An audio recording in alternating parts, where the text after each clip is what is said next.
আমরা সবাই কল্পনাতেই খুশি, কারণ সেখানে নেই কোনো বাধা বিপত্তি। সেখানে এমন কেউ নেই যে বলবে তুমি এটা করতে পারবে না, তুমি ওটা করতে পারবে না।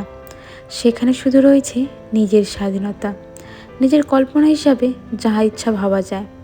কিন্তু এর পরক্ষণেই যখন আমরা বাস্তবে ফিরে আসি, তখন ভালো মতো বুঝতে পারি কোনটা কল্পনা আর কোনটা বাস্তব। কারণ কল্পনা আর বাস্তব দুটোর মধ্যে রয়েছে আকাশ পাতাল তফাৎ। আমরা যেটা কল্পনা করি সেটা কিন্তু সবসময় বাস্তবে পরিণত করা যায় না। নমস্কার বন্ধুরা, আমি দিয়া। আমার একটি নতুন ব্লগ ভিডিওতে তোমাদের সবাইকে জানাই অনেক অনেক স্বাগত। দুদিন ধরে আমাদের এখানে রাত্রেবেলা করে অনেক বৃষ্টি হচ্ছে।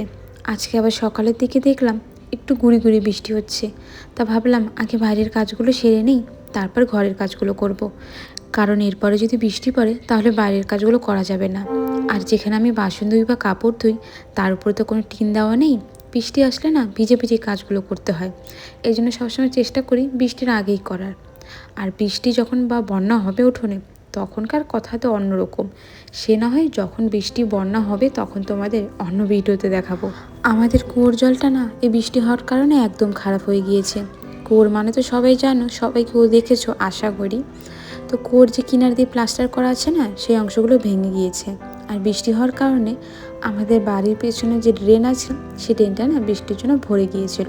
সেই নোংরা জলগুলো, বুঝতেই পারছো ড্রেনের জল মানে কতটা ময়লা, সেই জলগুলো আমাদের কুয়োর ভেতরে ঢুকে গিয়েছিল। আর ড্রেনের জলে মানে কুয়োর অবস্থা কতটা খারাপ। এই জন্য সেই জলটা না আমরা অতটা ব্যবহার করছি না। মানে স্নান করা থেকে বা দাঁত ব্রাশ করা থেকে কোনোভাবে ব্যবহার করছে না। আমাদের বাড়ির গলির একদম মাথায় সামনের দিকে একটা সরকারি কুয়ো রয়েছে। ওই কুয়োটা না একটু ওপর দিকে, এই জন্য যতই বন্যা হোক যাই হোক না কেন ওই কুয়োর জলটা খারাপ হয় না। এই জন্য যখন বন্যা বা বর্ষাকালটা আসে আর কি, তখন আমরা ওই কুয়োর জল দিয়ে সব কাজ করে থাকি। শুধু কাপড়টাই ধুতে পারি না গো, কারণ দেখো এতগুলো মানুষের জল টেনে আনা কিন্তু মুখের কথা নয়। আমি সকালে ঘুম থেকে উঠেই আগে জল নিয়ে আসি, রান্নার জল, স্নানের জল, মুখ ধোয়ার জল, যা যা জল লাগে এনে বাড়িতে ভর্তি করে রেখে দিই। আর রাতের জন্য সেটা বিকেলের দিকে জল আনি। বাইরের কাজগুলো সেরে নিয়ে চলে এসেছিলাম ঘরে। হাতে প্রায় অনেকটাই সময় ছিল, ঘড়িতে বাজে মাত্র 10:30।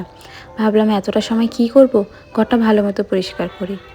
ডাস্টিং তো সামনের দিকটা করা হয়, কিন্তু যেই দিকটা দেওয়ালের দিকে রয়েছে, মানে আমার খাটটার কথা বলছি, সেই দিক তো আর হাত পোছায় না। এই জন্য আজকে খাটটাকে না একটু সরিয়ে নিয়েছিলাম। আর দেখো কত ধুলো জমে গিয়েছে, মনে হয় কত বছর ধরে পরিষ্কার করি না। 1 মাস আগেই কিন্তু পরিষ্কার করেছিলাম। হ্যাঁ, 1 মাস মানে অনেক দিন। কিন্তু প্রত্যেক দিন খাটটা সরিয়ে এদিক ওদিক করলে খাটটা তো ভেঙে যাবে না। আর আমাদের মধ্যবিত্ত সংসারে সব কিছুই কিন্তু অনেক কষ্ট করে কেনা।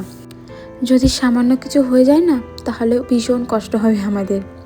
আর এই দিকটা দেখো, খাটের পাশে আমি যেই ফুলদানিটা রেখেছি তার নিচে কী কী রেখেছি সেটা তো তোমাদের কখনোই দেখানো হয়নি, আজকে দেখাই চলো। এটা তো ফলের ঝুড়ি, দেখতেই পারছো।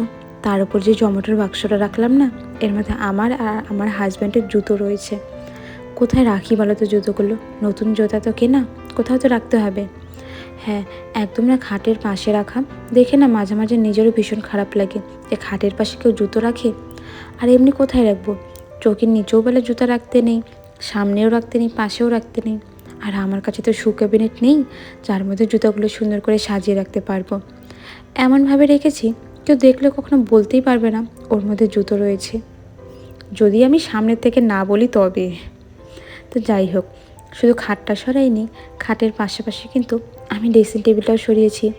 আর খাটের একদম সামনের দিকে যেই টিনের কি বলবো এটাকে, ট্রাঙ্কটাও বলা যাচ্ছে না, আবার অন্য কিছু নামও দেওয়া যাচ্ছে না। এই যে আমার হাতে যেটা রয়েছে সেটার কথাই বলছি আর কি। এর ওপরও তো একটা ফুলদানি রেখেছি যাতে দেখতে ভালো লাগে, সেই জন্য। আমার ঘরটা মোটামুটি বড় রয়েছে, কিন্তু জিনিসপাতি তেমন নেই। যে কটা না হলে হয় না সে কটা জিনিস আছে আর কি। আর দেখো এত বালু হয়ে গিয়েছে, মানে এখন যদি আমি ঘরটাকে আরও একবার পরিষ্কার করি না, তাহলে মনে হয় আরও এতগুলো বালি বেরোবে। আসলে কোথা থেকে আসে বলো তো এতগুলো বালি, আমি বুঝতেই পারি না। তো যাই হোক, এদিকে ঘরটা ভালো মতো করে পরিষ্কার তো করে নিয়েছি, কিন্তু ঘরটা তো মুছতে হবে। আমি এখানে ডেটল দিয়ে ঘরটা মুছবো, যেহেতু ঘরের মধ্যে প্রচুর প্রচুর পরিমাণে মশা রয়েছে। একদম ড্রেনের পাশে ঘর হলে না এই এক সমস্যা, যতই পরিষ্কার করো না কেন মশা মাছির উৎপাত কোনোভাবে কমতে চায় না আমার ঘর থেকে। এদিকে ঘর তো মোটামুটি মোছা হয়ে গেছে, আর আমার স্নানটা না সকালেই হয়ে গেছে, খাওয়া দাওয়া সকালে কমপ্লিট। আর আমার ঘর গোছানোগুলো তোমাদের কেমন লাগে সেটা কমেন্টে জানিও। ও হ্যাঁ, একটা কথা বলতেই ভুলে গিয়েছিলাম। নাফিসা সুলতানা আমাকে জিজ্ঞেস করেছিল যে রোগা হওয়ার টিপস। আমার না কি মনে হয় বলো তো, তুমি যদি ঘরের কাজ করো, সংসারের কাজ করো না, এই ধরো বসে বসে ঘর মুছছি, ঘর মুছতেও কিন্তু অনেকটা সময় লাগে, এতে কিন্তু পেটের ওপর চাপ পড়ে, এতেও কিন্তু অনেকটাই এক্সারসাইজ হয়ে যায়। এরপর অনেকক্ষণ ধরে বাসন মাজা, কাপড় কাচা, সেগুলো রোদ্রে দেওয়া, এটা কিন্তু কম এক্সারসাইজ নয়।